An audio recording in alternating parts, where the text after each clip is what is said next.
ابو محمد مدنی و مثل ابو مریم و ابو عمر و ابو سهیل و ببینید مثل مدنی کی باشه؟ اندین عالمان و دانشمندان از این مذهب پیروی میکنند. امروز افرادی پیدا شدن و مانند اسکندر مدنی، عبدالظاهر دایی و عقیده خدا صحیح و درست میدانند و عقیده ما را باطل میدانند که نادرسته، در حالی که عزیزان من عقیده او خرابه. عقیده او باید برابر عقیده بکنند. امروز ملاهای تاجیکستان سنگ میزنند که مرتدین، مشرکین، ناصبین، خوارجین، معتزلین، همه او خودشون مردکی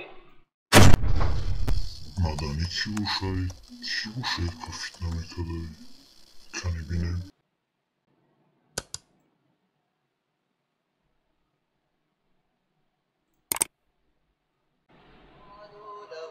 خالفت أقوال الشيوخ ولم يد در بعض علما صفت شدن عقیده بدون این است که الله محمد صلی الله علیه اصل و اساس ایمان توحید است.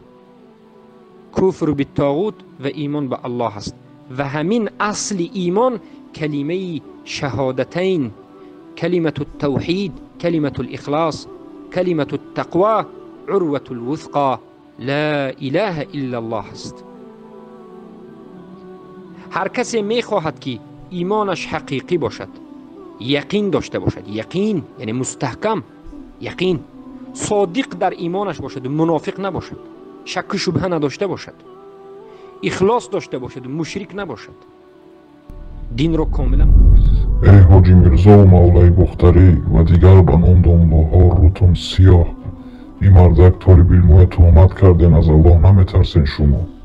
الحمدلله ما فهمیدیم کفر بالطاغوت چیه، ولا و برا چیه و رنگ شما در باره ما دیگر گوش نمیکنیم. حق ما انشاءالله که فهمیدیم. الحمدلله. الله اکبر، الله اکبر.